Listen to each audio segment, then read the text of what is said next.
Fala, gente, estamos aqui hoje para mais um episódio da 4ª temporada. Eu sou o Bruno, estou aqui ela com a minha vizinha de DDD, Laura Schadek. Olá, um prazer estar aqui. Obrigado por ter vindo nesse dia lindo de sol. Tá maravilhoso, gente. E a gente aqui gravando, obrigado. Desculpa. Não, tá tudo certo, eu amo trabalhar. Pra mim é um prazer estar aqui hoje. E o que eu mais gosto de falar, além de cantar, o que eu mais gosto de fazer além de cantar... Não, falei certo agora. É isso aí? Eu tô pensando tão rápido que eu tô me atropelando. Bebe? Não, a gente tava conversando isso nos bastidores, porque eu só bebo água, né? E água mesmo, não tomo refri, não tomo suco, raramente café, e porque eu já sou muito acelerada. Se eu tomo açúcar, Cara, meu corpo acha diferente. Faz bem. É bom já mudar assim desde nova. Mas conta aí um pouco do seu passado, assim, de onde você vem, o que te levou pra música. Quem que é a Laura? Vamos lá. É uma história bem longa, porque minha carreira esse ano faz 9 anos. Eu comecei a ter interesse pela música quando eu tinha 5 já, né? Na verdade, eu tinha acabado de fazer 6, o Michael Jackson tinha morrido, né? Aquela comoção internacional, né? Internacional. E meus pais sempre foram muito fãs, a gente viu muitos documentários, muitas reprises, e no meio daquilo tudo eu falei, cara, eu quero fazer isso. Pra mim Cara, é maravilhoso, sabe, o que ele fazia no palco, e é a maior referência de um showman. Então eu falei, cara, acho que música tá aí. Tá aqui na frente, vamos ver, né? Mas aí nisso eu fui ginasta por acho que uns 2 ou 3 anos e acabei desistindo desse sonho, não muito por opção, assim. Na época eu tinha passado para treinar no Grêmio Náutico União de Porto Alegre. Legal. E a gente não tinha como manter 2 casas. Eu morei em muitas cidades. Nessa época eu estava morando em Farroupilha, que era acho que uns 100 quilômetros, né, de Porto Alegre. E a gente não teve condição. E aí eu parei com a ginástica. E coincidentemente ou não, uns meses depois veio o coral, o maestro do coral da cidade, na minha escola, perguntar se alguém queria fazer parte. Eu sempre fui aparecida, assim, sabe? Sempre gostei de estar na frente de todo mundo. Quando tinha churrasco com os meus pais, eles... tinha parte que eu parava o churrasco. Gente, agora eu vou cantar, tá bom? E, enfim, acho que foi muito destino, sabe? Então, eu comecei a estudar com 8 anos, fiz musicalização infantil, fiz aula de piano, aula de canto, fiz aula de inglês também, porque Importante. Como meu ídolo era o Michael Jackson, meu pai falou, você vai saber o que você tá cantando, Importante. Né? Então, foram cuidados que a gente teve, e a gente recebeu muita ajuda de muitas pessoas durante toda a minha carreira, mas principalmente Legal. No início, né? Que é quando você não tem perspectiva. E, cara... A gente aproveitou tudo, eu fazia aula de flauta, que era acho que uma iniciativa do município. Eu sempre tinha música, eu tava no meio, sabe? Então, com 10 anos eu fiz meu primeiro show. E foi dia 12 de junho de 2014. E foi assim, a gente conseguiu... Porto Alegre também? Não, foi em Farroupilha. A gente depois conversa das cidades. Mas enfim, foi em Farroupilha ainda. E a gente lotou um teatro de 200 Legal. Pessoas, 250? 300 pessoas? A gente divulgou pra cidade inteira, e a galera foi, tiveram várias participações. A gente até tem alguns vídeos Legal. Dessa época. E depois daí eu nunca mais parei, né? Com 12 anos foi quando eu fui pro The Voice Kids, que foi um grande divisor de águas e que tornou o meu trabalho realmente uma coisa bem séria, Sim. Né? Porque antes do The Voice eu já fazia vídeos pro YouTube. Foi um dos primeiros, né? Foi o primeiro Kids. Eu participei da primeira edição. Mas antes do The Voice eu já postava cover e tal. Legal. E eu já tinha 10 mil seguidores no Facebook. E a gente falava, nossa... Finado Facebook. A gente, meu Deus, quantas pessoas! E aí o The Voice foi aquela exposição da Globo que é muito boa, né? Tem seu lado muito positivo. E o The Voice Kids é uma choradeira, né? É muito engraçado ver um monte de marmanjo, vendo criança chorando, eu quero cantando, o cara começa a chorar. Todo mundo que eu conheço já chorou com The Voice Kids. Cara, é porque é muito emocionante, né? Principalmente quando você tá no palco, né? Porque pensa, na época do The Voice, eu morava em Santo Ângelo, no Rio Grande do Sul. Era o interior. E era muito distante a realidade de eu conhecer essas pessoas... Ivete Sangalo, Carlinhos Sim. Brown, Thiago Leifert, que a gente era muito fã, a gente ainda é. O maior comunicador que eu vejo no Brasil hoje é Thiago Leifert. Maravilhoso, além da pessoa que ele é. O Thiago Leifert maravilhoso mesmo, assim. E aí a gente conheceu todas essas pessoas, tanto que na minha audição das cadeiras, eu chorei. Desde que viraram pra mim, eu queria chorar, eu queria desabar, mas aí eu segurei até a metade. E, enfim, até o final da música. E foi, assim, uma experiência bem intensa, né? Eu sempre fui muito esforçada nas coisas que eu me propus a fazer. Então, na época do The Voice, eu ensaiava por dia 5 horas para conseguir fazer a melhor entrega no palco. Eu também sempre gostei de... Eu não gostava do básico, né? Eu queria cantar, não, vamos fazer um agudinho bem difícil, né? Então, isso foi desde sempre, desde nova. Depois do The Voice, por conta, né, dele, eu comecei a abrir vários festivais, que foi quando eu peguei experiência de palco de multidão mesmo. Que aí eu abri show do Fábio Júnior, da Anitta, abri show do Armandinho também. E o maior deles foi para 30 mil pessoas. E eu tinha 13 anos, não imaginava, nessa época eu também já compunha. E foi com essa idade, inclusive, que eu comecei a aprimorar a minha composição. Quando eu tinha 14 anos, eu participei de banda, que foi um período... na rua, a gente ficou 1 ano com a banda. E logo em seguida já saí. Mais por conflitos de interesses, assim. Quem tem banda sabe que é bem difícil. Ai, como eu sei, viu? Meu Deus do céu. Não, eu vejo banda e, tipo, banda que tá há muito tempo junto, eu falo, parabéns, vocês merecem uma estrelinha. Não é fácil, cara, não é fácil. Não, e na época também era uma banda de pré-adolescentes, crianças, então, além da cabeça das crianças, tinha a cabeça dos pais. Mas assim, eu acho que para artista que já é um frontman, assim, frontwoman no seu caso, que já é mais desenrolado, que pelo que eu percebi em meia hora que a gente tá aqui, você e sua família, vocês já são bem desenrolados, assim. Geralmente o vocalista de banda, que ele tá preso numa banda, ele tem algum motivo para estar ali. Porque ele não gosta de burocracia, porque às vezes ele não gosta de ir atrás das paradas. Ele tem uma galera da banda que não só toca, mas que cuida de todo o corre não artístico. Então, se você é um artista que gosta de fazer o corre extra-palco, meu vocalista, digo, né? Não acho que tem que ficar preso em banda mesmo. Em algum momento vai fazer carreira solo. Thiaguinho tá aí para mostrar isso, tem outros 50 nomes para mostrar isso. Tem algumas exceções, claro, mas eu acho que o artista que canta, que ele gosta de fazer o corre, ou que tem um Bruno Clay, por exemplo, como é o caso do Victor Clay, cara, por que vai ficar preso numa banda, tendo 4 sócios, sendo que você pode ser o cara da sua carreira? Eu gosto muito da autonomia, né, de você decidir qual que é a sua mensagem, da maneira que você quer contar ela, e ter a possibilidade de mudar de ideia. Sim, sem pedir autorização, nem alinhamento. Ah, muito bom. Falou, vou fazer isso aqui. A decisão é unicamente sua. Gente. Então, aí depois da banda, eu fiquei 1 ano com a Sony, né, ainda. Legal. A banda era da Sony, acho que ainda é. E eu fiquei 1 ano solo, né. Uhum. E aí, nesse ano, foi um ano mais, assim, de entender as coisas que estavam acontecendo. Eu tive um amadurecimento muito precoce, assim, de como era a indústria, né. Porque desde os 12 anos eu estava no meio de presidente de gravadora e sempre fui exigida como adulta. Isso é legal.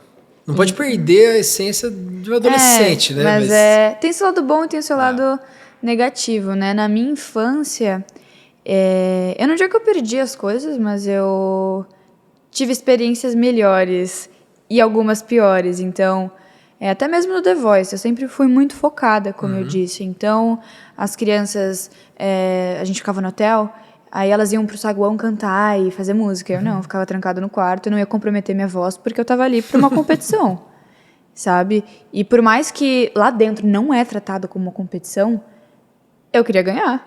Eu tava aí pra ser a voz, né? E, enfim, era uma cobrança, eu sempre me cobrei muito, né? Então, por exemplo, eu não podia pegar sereno, várias vezes eu não podia brincar, e eu sempre entendi isso, sabe? Meus pais, a gente sempre teve uma relação muito aberta e um diálogo muito na cara, sabe? Nunca usaram meias palavras pra gente explicar as coisas, sabe?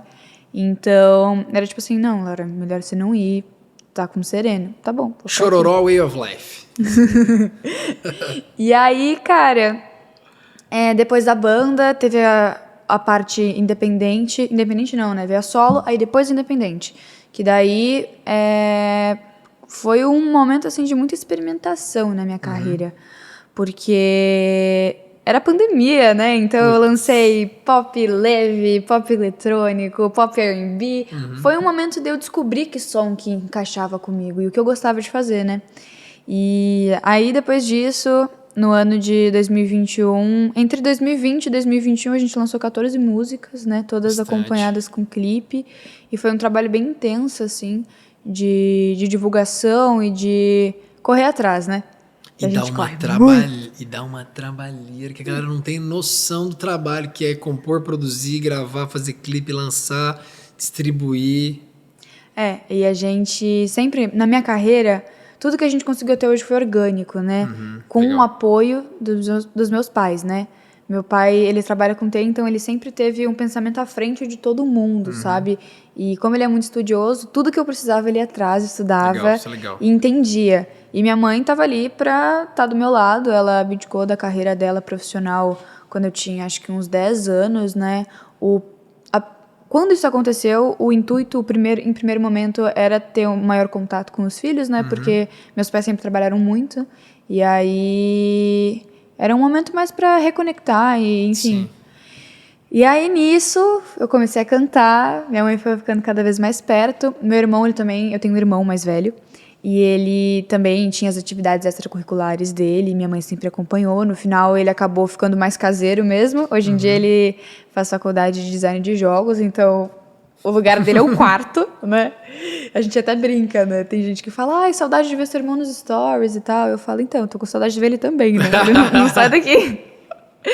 Assim. Mas essa geração, né? Essa geração aí ela é mais introspectiva, eu acho. Pode-se dizer, assim. É que meu irmão sempre foi muito na dele, né, cara? Antes dele fazer design de jogos, ele fez 2 anos de física na UFSC. Ele sempre foi, tipo assim, inteligente demais pra família, sabe? Então acho que ele não aguenta ficar convivendo com as nossas piadas vazias e rasas. Aí pegou um bom mercado, porque parece que não, mas, cara, o mercado de jogos é muito forte. Tecnologia é muito grande, muito né? forte, E precisam de muitas pessoas. E, enfim, agora ele se encontrou. Eu sempre falei pra ele, né, que ele toca guitarra. Aí eu falo, Lorenzo, toca comigo, por favor. E aí, até uns anos, ele sempre ia negando, assim, tipo, não, toca pra mim, relaxa aí. E aí agora ele, manda seu setlist. Aí eu fico, vou mandar, hein? E seu show você faz só autorais ou você faz covers também? A maior parte dele é autoral, né? Eu tenho muitas regravações que eu fiz. Uma delas é Cool for the Summer, que foi a música que eu regravei em 2016 pra Malhação, pro Dia Nascer Feliz. Legal. E, cara, Demi Lovato, desde pequenininha, foi uma grande inspiração pra mim. Agora ela voltou com a roupagem rock. Também, né? Nossa, Baita e o que show. canta aquela mulher? Baita Eu fico... show. Então, aí que tá, eu sempre me cobrei muito, porque desde os 12 anos eu falava, eu quero fazer os vocais da Demi Lovato, eu quero fazer os vocais Sim. da Ariana Grande. E ela também tem um perfil prodígio, assim. Desde criança ter uma presença de palco muito bizarra. E é o tipo de coisa que, por mais que você molde, treine, construa, se você não tem aquilo dentro de você, não consegue fazer o que a entrega dela. É muito bizarro. É que assim, tem vários tipos de artista, né? Tem artista que é muito bom em estúdio, tem artista que é muito verdade. bom no palco, tem artista que se dá muito bem com o networking, com o pessoal, e tem gente que é um grande artista, mas tem algum quê na comunicação, sabe? Então é isso que desde pequena a gente sempre tentou trabalhar todas as áreas, assim, sabe? E a última que eu tô desenvolvendo agora é a parte burocrática, porque antes eu era muito pequena, eu não entendia, eu não sabia como registrava uma música, eu não entendia as coisas. E aí, no ano passado, ou retrasado? Retrasado, eu comecei no projeto Impulso da UBC, Legal. pra entender mesmo, assim, tipo, passo a passo e não ter ninguém falando pra mim, porque... E é simples. Assim, é simples. Tudo bem, é porque eu sou advogado, então talvez seja um pouco mais simples, mas vou chutar um número de 80%, 90% dos artistas não têm a menor noção do que eles estão fazendo na parte burocrática. Sim. Parte tributária, se abre uma empresa, se não abre uma empresa, aí o cara vai lá e fecha uma editora, sendo que ele pode editar na dele, fazer gestão por outra, pagando menos imposto, tendo um percentual melhor. Desde tudo, cara, o registro de uma obra, ele demora 5 longos minutos. 5 minutos. O registro de um fonograma para você gerar o seu ISRC, ele demora 5 longos minutos. E aí você não precisa deixar lá a CD Baby ou o ANA-RPM levando 41,7% do seu fonograma. É só entrar no site da ABC da Abrams, gerar tudo, pegar o ISRC e acabou. E assim, é um negócio que se você pegar um dia para estudar, para ver tudo que precisa fazer, você entende o formato burocrático. Assim. Sim. E passa a ter gestão total não só da sua carreira, mas do patrimônio, porque a obra, uma música que você fez hoje, 19 anos, cara, que viva 90, depois tem mais 70 anos para poder explorar a sua música, seus filhos, seus netos vão viver desse patrimônio. Cara, eu faço uns contratos de artistas que já se foram, assim, que a família faz a gestão, é muito dinheiro. Artistas grandes, assim, o cara faleceu tem 10 anos e as filhas licenciam para publicidade a 500.000, 6 meses. Assim. Sim. Então o cara deixou um patrimônio para neto, bisneto. E é uma parte burocrática que ela é super importante, ela é quase tão importante quanto a parte artística. Sim, com Senão certeza. o cara vai lá, faz um contrato de 80% com uma gravadora, uma editora, fica preso, nunca mais consegue sair. É isso que eu gosto muito, né? Hoje em dia eu sou uma artista independente, mas eu sou do selo da Virgin. Legal. E distribuo com a Warner Chappell, né? Com a minha editora é gerida, né, pela Warner Chappell. Uhum. Inclusive eu fui por conta do Marcel, que foi Legal. O cara que me convidou. Marcel Klein, que me convidou pra cantar a música da Malhação. Que massa. Cara, ele me convidou, eu tava saindo do estúdio da Globo, eu tinha acabado de ser eliminada do The Voice, eu tava muito triste. O alento veio. Eu tava com 3 barras de chocolate na mão, assim. Aí veio o Marcel e falou, você quer cantar uma música da Demi pra Malhação? Aí eu, toda cheia de lágrimas, com a boca cheia, eu falei... Enfim, a gente foi pra Warner muito por causa dele, né? Legal, e também ele é muito bom. Eles fazem um trabalho muito bacana, né? Você estava no evento lá do Rio? Estávamos, você tava? Estive lá também. Tava todo mundo, né? Tava Vitão, que você fez com ele. Então, eu fiz as fotos de divulgação da música naquele dia. Ah, meu? Aham. Vitão, Paula Fernandes. Aí eu vi ela. Buzelinho do Jó, tava todo mundo. Tava Gabriel Elias. Elias. Tava a Clarissa. Os meus outros, tava todo mundo. O Carlinhos Brown. Não, tava... Cara, teve uma menina cantando, Alcione. Eu não sei quem é essa menina, eu perdi, assim, eu vi ela cantando um negócio inacreditável, eu não vi quem era. É? Ela tinha uns dreads também, assim. Cara, não vou lembrar o nome dela. Ela era a única menina que passou pelo palco ali que eu não sabia o nome, né? Porque era a banda do Zé Ricardo. E aí passou Carlinhos Brown, passou... O Jorge Aragão tava embaixo, ele não chegou a subir no palco. E ele tava numa mesinha comendo com o Pepeu Gomes. Assim, cara, você tá num evento desse e fala, caraca, que massa. Tava Baby do Brasil. É muito legal. Eu fui pra Warner pelo Thiago, né, que veio da DEC. O Thiago é meu AR lá, é um cara que eu gosto muito. E eu sinto uma energia muito boa da Warner. Eu não tô fazendo propaganda porque eu não ganho nada da Warner aqui. Mas eu sinto uma boa energia e é o que me faz ficar, assim... Claro, faz uma boa gestão das músicas, mas eu acho que no fim do dia o que mantém a gente nos lugares são as pessoas, assim. Eu acho que o meio da música, ele é 100% isso. É relacionamento, né? Fala muito Você ter bons relacionamentos faz com que sua carreira possa crescer muito ou pode te desanimar muito. Porque relacionamento com pessoas erradas te desanimam da carreira, assim. A gente teve um período... a gente teve um período no Midas, né? Eu não tenho nenhum problema em falar. Assim. Teve um período no Midas que... Eu olhei pra minha carreira e falei, puta, será que a música é isso aqui? Aí, graças a Deus, depois, assim, as coisas mudaram, a chave virou e a gente foi para uns lugares que fizeram bem pra gente, assim. Mas é muito... Ainda mais na sua idade, assim, é super importante. Mas eu acho legal que você tenha um acompanhamento muito próximo dos seus pais. Porque...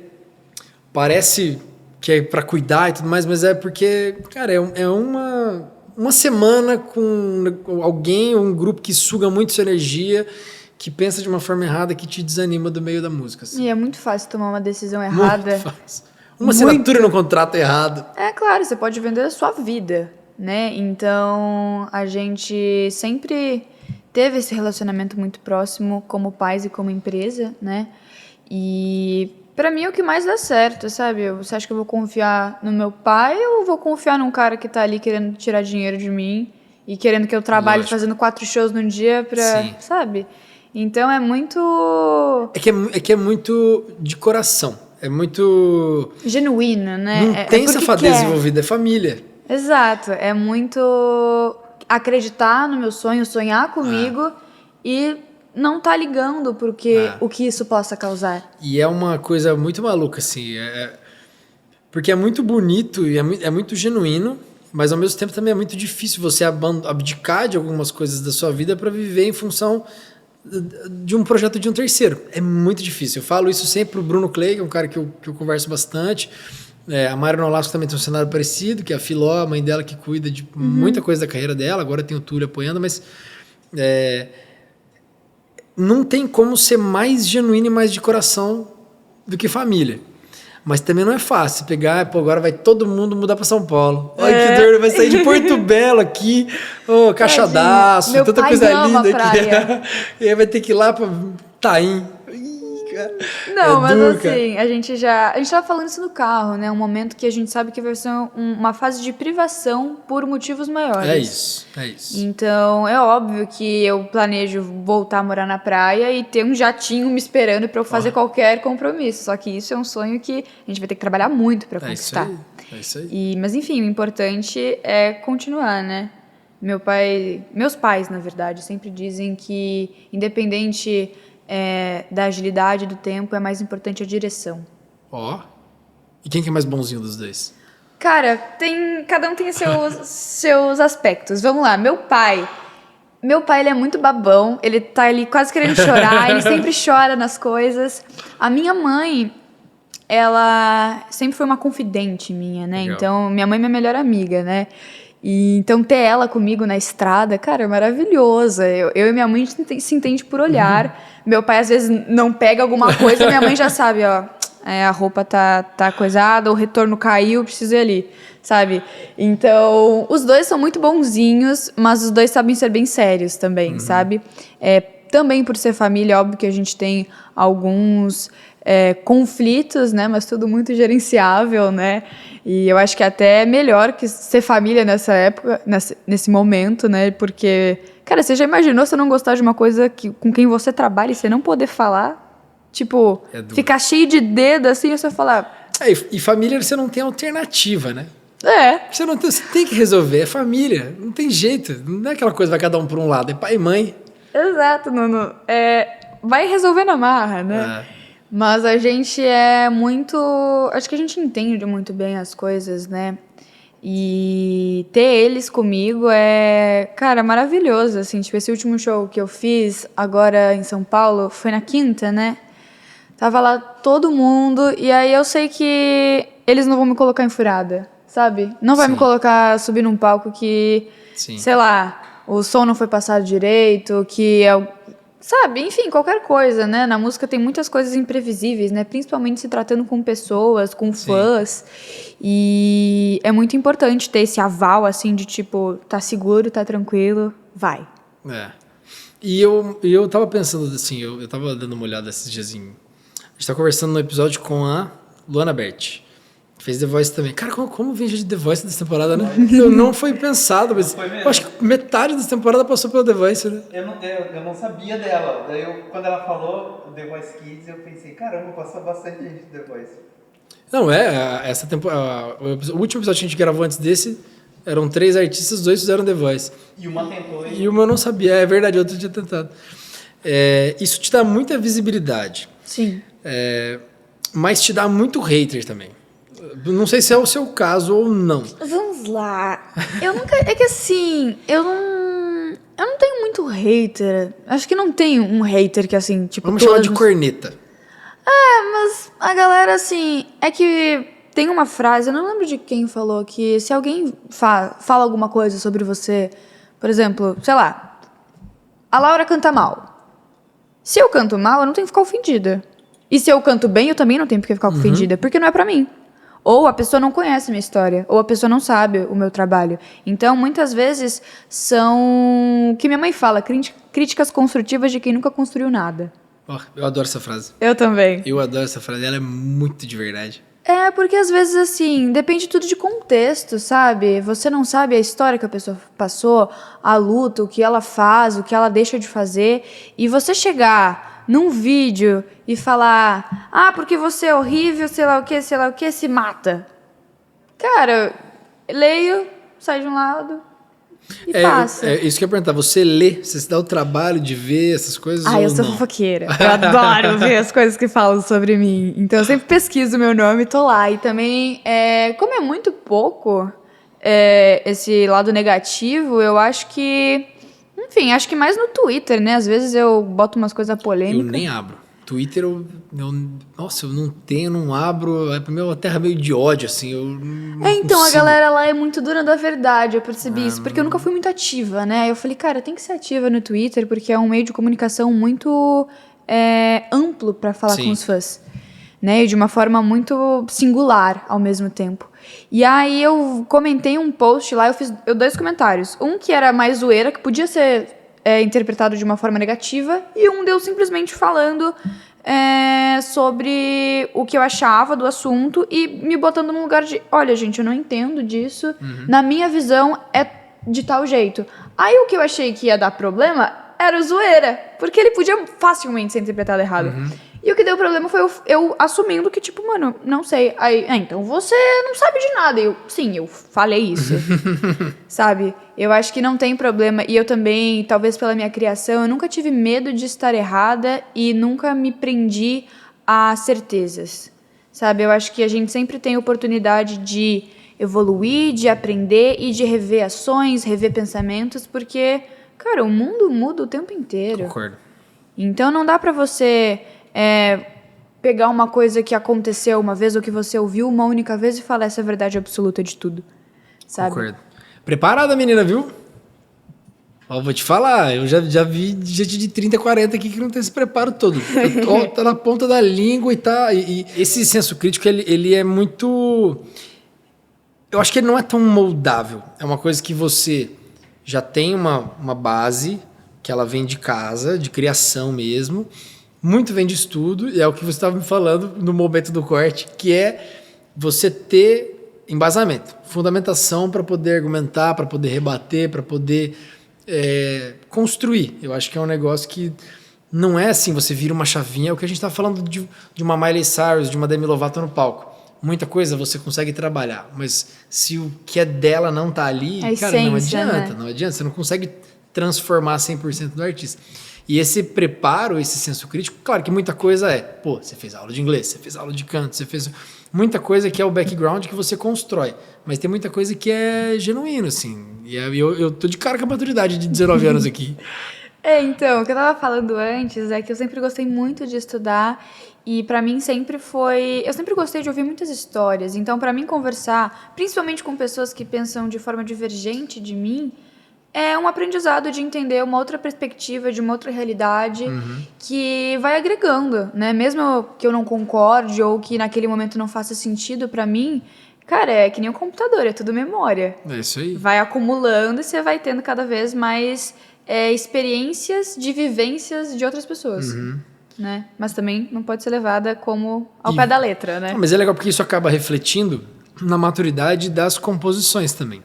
Mudou muito. Porque você pega, talvez a Laura do The Voice Kids escrever de um jeito, hoje escreve de outro. Eu tenho certeza que com 19, quando tiver 25, 26, é um outro lugar de composição, assim. E depois dos 30, aí vai ficando mais crítico ainda, mais criteriosa, eu acho. Eu acho que assim, sobre essa parte de amadurecimento, no ano passado eu tive, cara, uma evolução muito grande, porque eu terminei um relacionamento e foi um momento que eu peguei pra estudar sabe?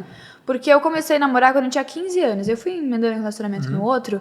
E quando eu percebi, eu tava com 18 anos e eu não sabia quem eu era sozinha.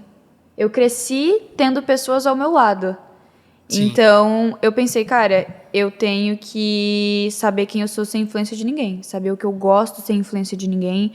E foi um momento que eu compus muito. Inclusive, as músicas que eu tô lançando desde Não Te Trair, que foi em julho do ano passado, são a narrativa, né, desse crescimento. E, cara, é muito doido quando você para e você se enxerga de uma maneira muito nítida, assim, de tipo, eu não devo nada a ninguém, eu só quero entender quem eu sou, por que eu sou e as coisas que eu tenho que melhorar, qual a melhor forma, sabe? Porque às vezes no cotidiano a gente vai vivendo e deixa muito o nosso pessoal e principalmente a saúde emocional de lado, sabe? Então foi muito importante pra mim e reflete 100% no tipo de música que eu escrevo, sabe?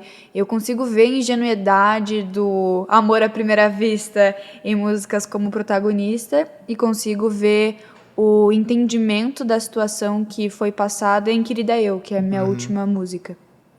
Mas esse amadurecimento, ele vem... É porque a composição, ela interpreta muito um momento, né? Sim.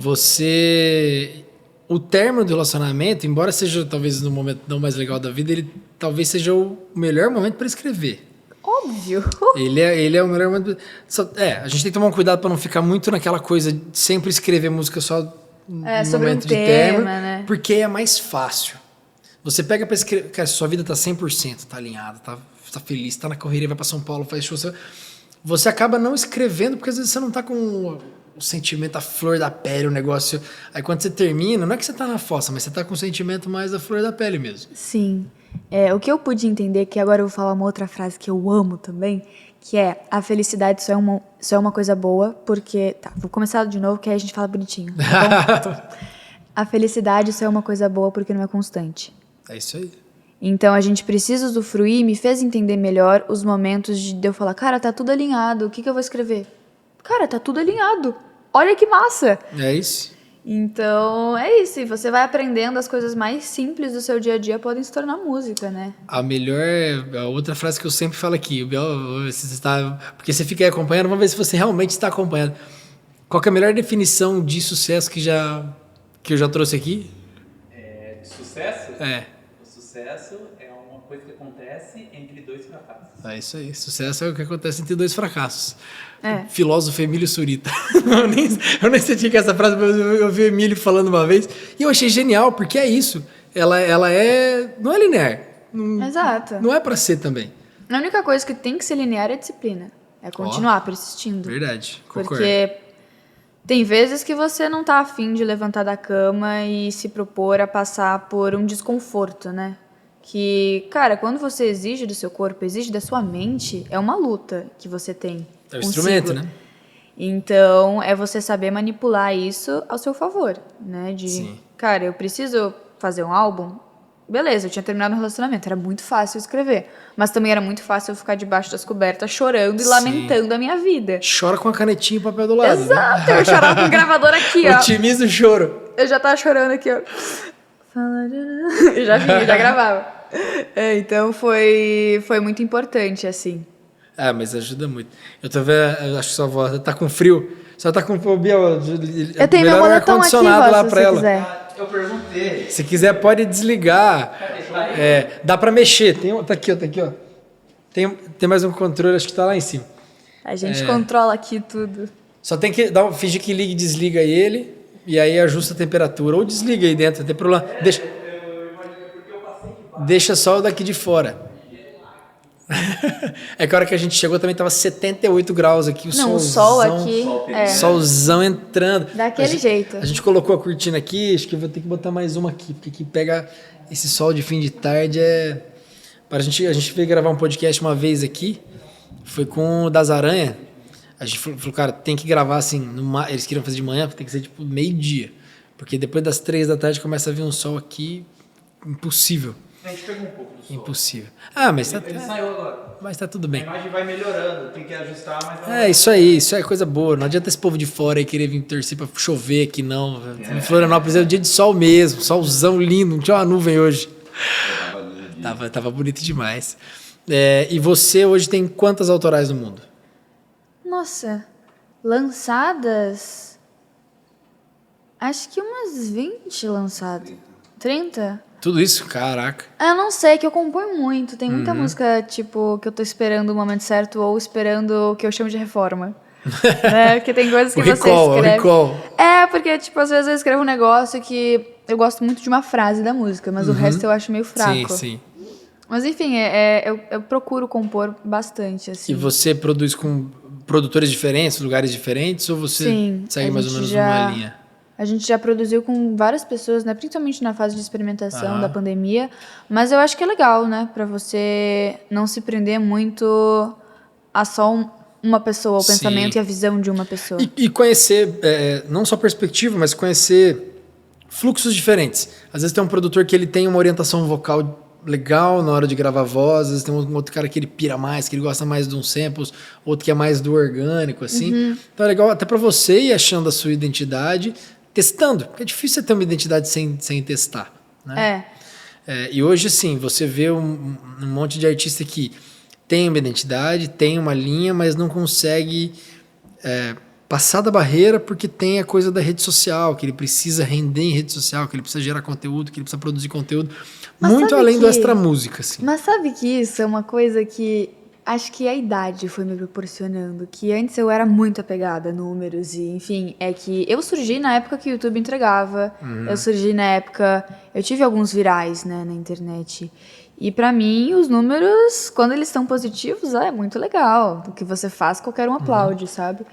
E agora eu vejo muito mais que... Mais do que uma foto entregar, é a mensagem ser entregue. Concordo. Porque eu prefiro que É o que fica, 1000 né? pessoas vejam o que eu fiz, que se conectem, que entendam e que de alguma forma impacte na vida delas, do que 1 milhão de pessoas veja e Sim. passar batido, sabe? E outra, eu falei disso, acho que foi no episódio com o Otelo, inclusive. Às vezes, vale muito mais a pena você ter 1000 seguidores e fãs de fato Sim. em, sei lá, Florianópolis, que o cara vai lá, acompanha seu show, que você anunciou, ele vai comprar ingresso, ele vai paga assistir, ingresso, ele chama um amigo. Compra blusa, compra sei lá o quê. É isso. Do que você ter 1 milhão espalhado no Brasil inteiro, e aí você mora numa cidade, só que seu público tem um pouco em Manaus, um pouco em Recife, um pouco em São Paulo, e você não consegue encher casa em lugar nenhum. Sim. Aí você não tem data, você não tem show, você não consegue fazer o ao vivo virar. Você tem números, você tem play, você tem seguidores, mas o artista, eu acho que um percentual muito pequeno dele vem da parte de estúdio. Não digo de dinheiro, digo de realização. Porque você foi, você gravou, você lançou. Beleza, você vai chegar em bons números, você vai ficar feliz, mas não chega perto de você ouvir sua música na rádio, não chega perto de você fazer um show para uma música sua e você vê que sejam 50 pessoas ali cantando fervorosamente sua música. Isso aí, ou sei lá, 1 milhão de visualizações e 200 pessoas cantando um autoral sua, caraca, pra mim não tem dúvida. É que as pessoas confundem muito seguidor com fã. É. Seguidor, pra mim, são números. É uma ilusão. Porque o conteúdo não vai ser entregue pra todas essas pessoas. Concordo. A mensagem não vai vezes chegar assiste pra um todas essas pedacinho. pessoas. Elas podem te seguir por N motivos. E a maior parte das vezes a música não é a principal. Ou é porque quer saber da sua vida pessoal. Ou é porque, enfim... Sei lá, cara. A internet, ela pode ser muito peculiar às vezes. Sim. E isso foi uma coisa que eu aprendi. Eu tava até pensando muito nesses dias que, cara, número é uma parada muito... Por mais que ela seja real, ela tem seu lado lúdico, sabe? Porque não necessariamente todos aqueles seguidores, aqueles milhões, aquelas milhares de pessoas, elas sabem suas músicas, elas cantam suas músicas. Então, assim, concordo com os meninos do Otelo, é muito mais válido você ter 1000 fãs fiéis do que 1 milhão de pessoas Sim. que te assistem, mas não te compram. É muito subjetivo. O número é um negócio que ele funciona muito bem assim para publicidade. Você vai fazer uma campanha de uma marca, a marca vai querer saber qual foi a entrega, quantas pessoas viram seus stories, quantas curtidas, porque a galera não tem noção desses contratos por trás. Mas o contrato de publicidade de um artista, ele tá lá. O perfil tem que estar aberto e o número de curtidas tem que estar exposto, você tem que prestar conta do número de visualizações dos stories, tudo isso. Porque para a marca, essa é a métrica. Então, esses números eles são extremamente importantes para o artista que ele está seguindo um lado da influência, ou que ele está tentando converter financeiramente num outro produto, que não é a música. O que também é muito válido, né? Não. Com certeza. É o que a gente estava falando aqui. Não vamos citar os nomes dos milhões, mas é um negócio que hoje, financeiramente, você ter uma receita como influenciador, a maquininha gira muito mais facilmente do que de um artista. Então pensa que você vai fazer um show, sei lá, vamos usar um exemplo de um artista grande que cobre 100 mil reais. Esse cara ele vai ter que levar 20, 30 pessoas da equipe dele, ele tem o risco da estrada, ele tem o risco trabalhista, ele tem o contratante, vai chegar lá e chove, não tem estrutura, o som é ruim. A própria saúde mental e física. Faz um show em Manaus hoje, Florianópolis amanhã. Então, assim, você tem um negócio que hoje... Claro que isso financeiramente é bom. Se não fosse, o pessoal não faria. Mas tem muito amor envolvido, assim. Muito amor envolvido. Mas você gerar uma receita com influência hoje... ela é muito mais líquida do que a de show. E muito mais cômodo, né? Muitas vezes você faz uma publicidade na sua casa. Você não precisa viajar, você não precisa passar por perrengue de viagem, que tem muitos, né? E, enfim, a publicidade é uma coisa hoje na minha carreira que a maior parte do financiamento dela é por conta disso, né? Mas a gente sabe que o foco é a música. Eu quero ser conhecida pelo meu som e pela minha mensagem. Não Isso que eu ia te perguntar. Os teus esforços estão onde? Então, hoje, o que eu mais gosto de fazer é show. Amo fazer show. É bom, né? Eu gosto de todas as partes, assim. Tipo, eu amo compor, amo estar em estúdio, mas show, você vê as pessoas cantando a letra e depois você receber uma mensagem. Eu recebi uma mensagem tão linda nesse último show. Algumas mensagens tão lindas, mas uma em especial me chamou a atenção porque era uma pessoa que não conhecia meu trabalho. E ela nem foi assistir o show, ela estava trabalhando. E ela falou, cara, você cantou uma música, acho que era Carta Pra Mim, que é a Querida Eu, que é uma carta de desculpas que eu escrevi pra mim. Então, é uma conversa muito sincera e aberta de uma reconciliação de duas Lauras, sabe? Então, por todas as coisas que eu me submeti a passar, sabe?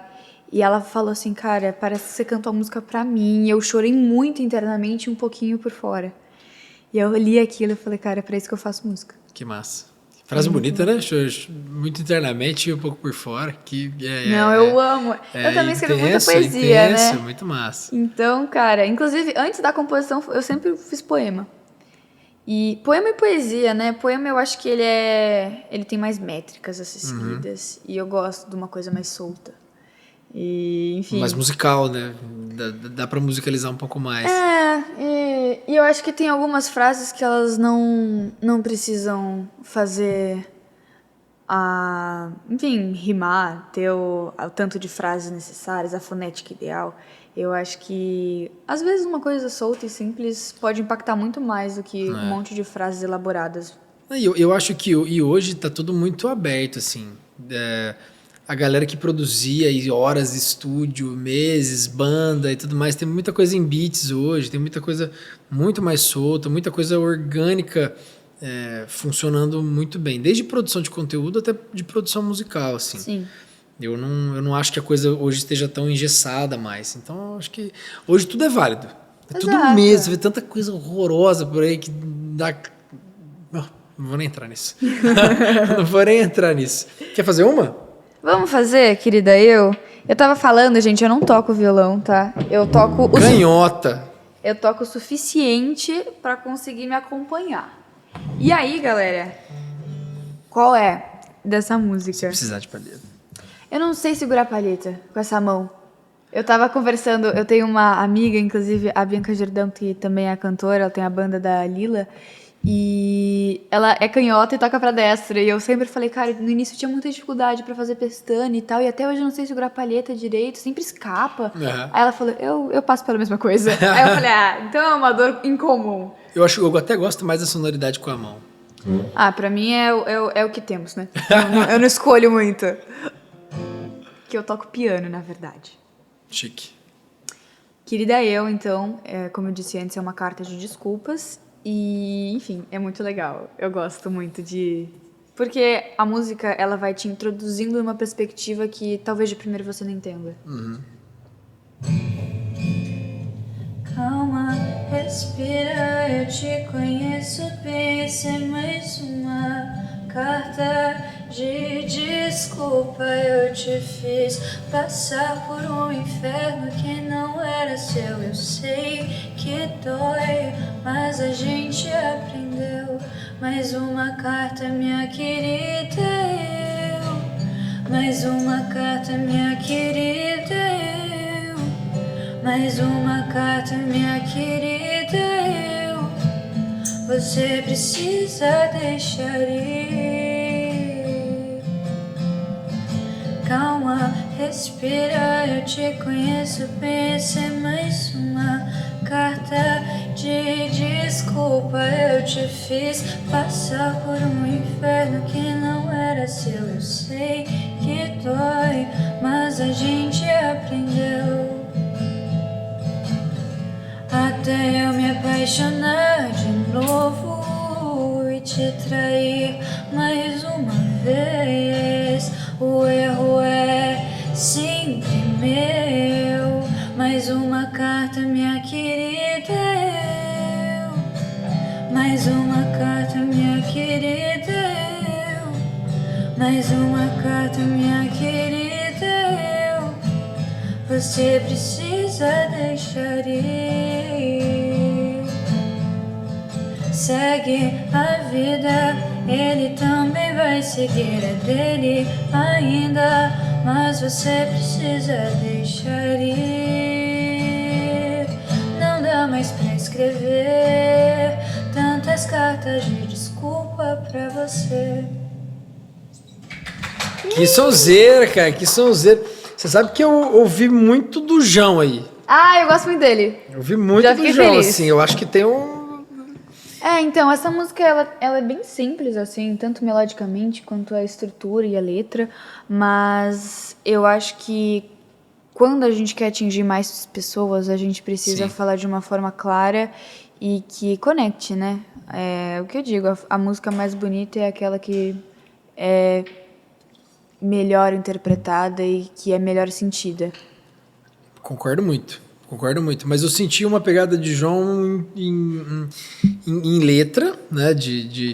E até a forma de cantar. Eu achei muito característico, assim. E um baita show do João, inclusive. Nossa, eu não fui ainda, eu queria ter ido. Baita show. Gente, Show. eu amo o João. Todo lugar que eu vou eu falo que eu sou fã dele, daí eu acho que talvez fique até complicado pra gente ser amigo. É um negócio que eu não consigo... Eu sempre brinco aqui que o João talvez seja o único caso que eu não consigo entender na música. Como veio tão forte assim. Ele fez uma cena B virar uma cena A. Porque ele fez um público B mais alternativo assim virar mainstream. Ele é headliner de bons festivais, ele enche casa, ele dá sold out em... Tudo. Tudo. É um negócio impressionante. E não era, né, mainstream. Não é um estilo musical tão mainstream, assim. É que o tipo de música que ele faz, eu acho que essas músicas... Que, cara, é letra mesmo, letra pra caramba, letra com um monte de sacada. É uma parada que, infelizmente, hoje no Brasil, ela se torna mais elitizada do que você escutar uma música que repete a mesma coisa o tempo inteiro. E tem um maior difícil acesso, sabe?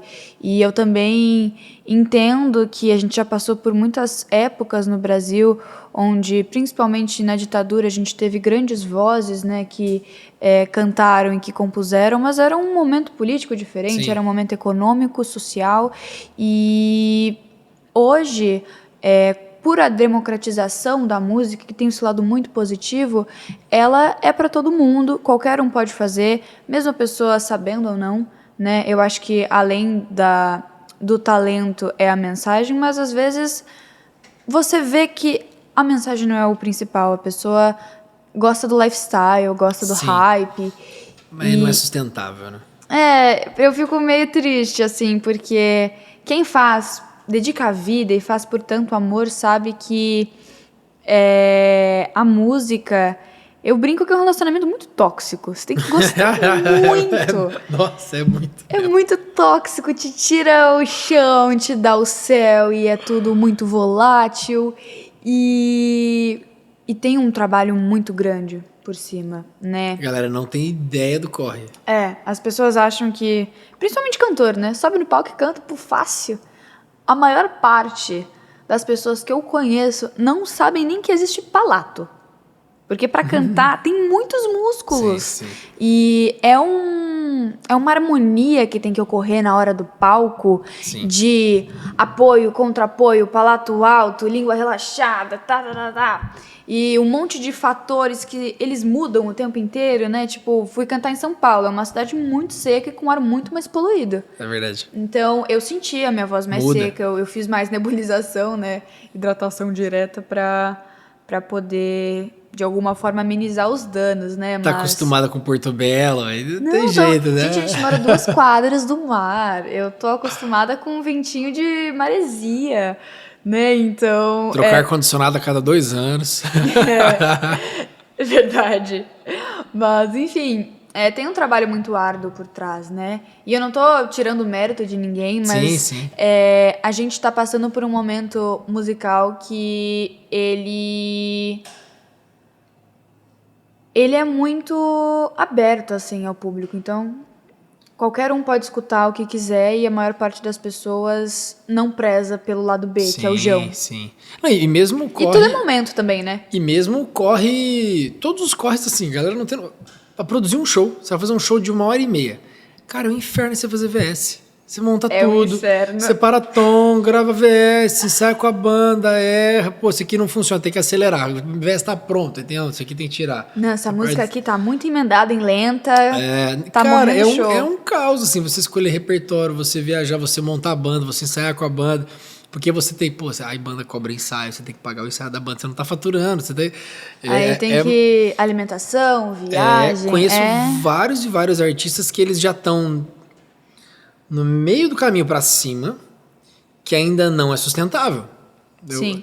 Assim, ele tá lá, ele tem 2 milhões de ouvintes mensais, ele tem milhões de ouvintes nas músicas deles, faz a turnê, prejuízo. 20 mil de prejuízo na turnê, 30 mil de prejuízo na turnê, porque tem banda, tem logística, tem não sei o que lá, e o cara fecha parceria com o teatro, faz 50%, vende poucos ingressos, tem que fazer parceria, tem que doar ingresso. Mas é porque é muito play, mas o play diluído. E aí o cara, não, agora eu vou fazer uma turnê voz e violão, porque é mais econômico, rentável, né? Não sei o que lá, você consegue pelo menos ter um controle de custo. A galera acha que é só chegar, cantar, bota no Spotify, acabou. Você falou que fez aquele álbum, todas as músicas com clipe. Cara, é trabalhoso, é tempo. E é um investimento, né? Além de tempo, o mercado musical ele é muito caro. As pessoas elas não imaginam o quão caro é ter uma carreira. Por isso que a gente fala, um investimento de vida mesmo, né? Porque você vai levando prejuízo 20, 30, 40 anos pra ter, cara, 10 anos de estar no mainstream. Ô, Bia, eu juro que eu tento não falar essa frase em todos os episódios. Cara, eu juro que eu tento ver um negócio dentro de mim assim, cara, que eu não consigo. Melhor frase que eu já... Cara, se fizer corte, vai ter todos os episódios eu falando essa frase. Vou colocar no rodapé. Várias roupas, assim. Cara, porque é muito bom, assim. O Pedrinho da Atitude 67, quando ele veio, todo mundo já sabe, né, que é o Pedrinho. Ele fala que a música autoral, ela é um negócio, você tentar pegar uma borboleta com hashi. Uhum. Você tá ali, sempre tentando pegar a borboleta com hashi. Você não pega, você não consegue pegar, mas que você pegar também... Mas é isso, você tá sempre lá, a borboleta tá ali, você tenta aqui, você tenta ali, você tenta lá. E eu achei genial essa analogia, porque é isso, às vezes você vai ficar 20 anos e não vai virar nada.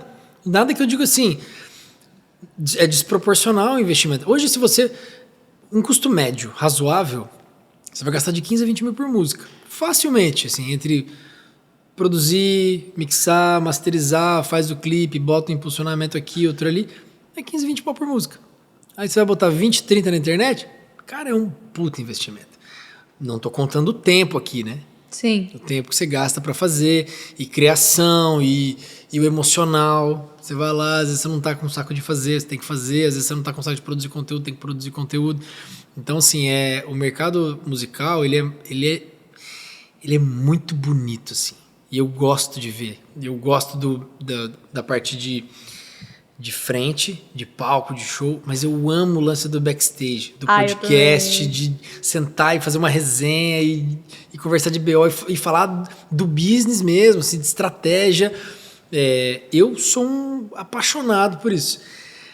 Mas se você está no meio da música e você tem de todos esses 360 graus do cenário musical, se você tem metade, 3/4, cara, é muito desafiador, assim, porque você desanima numa coisa, você tem que se apegar na outra. Vai trocando. Ele é muito ingrato, mas ele é muito bonito, assim. Aí você tem que escolher, você fala, cara, eu sou realmente apaixonado por isso aqui, ele é ingrato, mas eu vou seguir fazendo. É igual uma academia, você vai lá, você treina 1 ano, fica 15 dias fora. Vai pra Miami, Orlando, come Shake Shack, come Five Guys, 15 dias e volta. Parece que você não treinou 1 ano. É ingrato, é isso. Mas eu acho que tudo que nos gera desconforto nos gera crescimento também. Concordo. Então, por mais que esses 9 anos de carreira tenham sido muito difíceis, eles também tiveram seus pontos altos e não digo financeiramente, mas artisticamente e acima de tudo pessoalmente, né? Porque, cara, você faz o que você gosta, você tá ali porque você quer. Você escolheu ter esse trabalho. E independente do trabalho que você tenha, cara, tudo que você fizer com amor e com excelência vai gerar um resultado aqui ou lá na frente. Excelente, excelente. O bom é que eu tenho certeza que ela não precisa mais da mesada dos pais. Laura, obrigado por ter vindo. Desse dia lindo. Nossa, a hora que eu olhava esse sol assim, eu falei, nossa, que maldade. Ela ficou a semana inteira em São Paulo. Chegou aqui ontem com esse sol lindo, maravilhoso. Mas, agora que eu estou sabendo que você vai oficialmente para São Paulo. Boa. Então, que bom que a gente fez aqui. Porque eu prefiro tanto mais gravar aqui do que gravar em São Paulo. É gostoso o clima. Obrigado você, obrigado seus pais, família que veio aqui. As portas estão sempre abertas. Seja podcast, para o escritório, para o que vocês precisarem. Qualquer ajuda em São Paulo. Não estou mais lá, também não pretendo. Mas o que vocês precisarem de contato, de qualquer coisa assim. Eu acho que a melhor forma da gente atribuir tempo, que foi o que vocês me deram hoje, é com tempo. Então, contem comigo aí para o que vocês precisarem. Obrigada, a gente queria agradecer também o convite. Sucesso. Obrigada, muito sucesso para você também. Sucesso pro podcast. Viu, Bill? Editor também? Um beijo pra você, meu amor. Edu, desculpa, a gente deu umas cortadinhas, mas juro que foi por causa do sol, não foi nem a gente. Não, o Edu já teve que fazer cada coisa aqui. Teve 90 episódios de 3 horas, tiveram que virar 2 horas, então o Edu já tá... Antigamente a gente gravava, o Edu fazia parte o que o Biel faz hoje, antigamente era o Edu que fazia. E a gente usava o microfone de lapela. E a gente fazia episódios longos, assim, de 2, 3 horas. E aí todo mundo ia no banheiro ao longo do episódio. E ele tinha que ficar procurando todos os momentos onde todo mundo ia no banheiro, porque era microfone de lapela. E aí saía toda ainda no banheiro do episódio. A primeira temporada inteira ele teve que tirar o xixi de todo mundo. Imagina, dá pra fazer um compilado, xixis dos convidados. Como o Brian Bear mija. Soltar o corte lá. Então, pelo volume, altura... Eu acho que ele tá sentado. Não, mas obrigada mesmo, podem contar comigo também. Adoro falar. Eu até achei curto. Eu achei que a gente tava recém no início. Gente, eu falo bastante. Vamos ter que fazer o 2º episódio, igual o Bruno e Davi. Já tô devendo metade pra eles.